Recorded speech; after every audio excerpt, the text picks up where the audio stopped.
એ જાનુ ચા લાવો હવાર તો જાય ધંધે.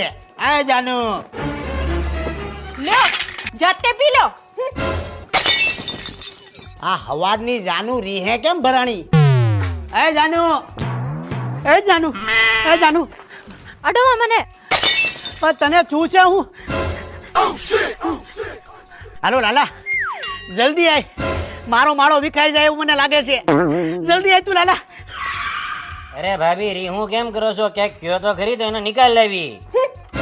અરે જાનુ લાલા પણ એ તો નાચમાં જો. તને ના પડી હતી કે નેપાળની બાઈ લાઈમાં? એ આવી ગાંડી રીહ નો કરાય, ગામના બધા ઠેકડી કરે. તમારે વાંધો ક્યાં આવ્યો ઈ તો જણાવો. લગન જીવનમાં સહન કરવું પડે. તારી દયા આવે હો મને.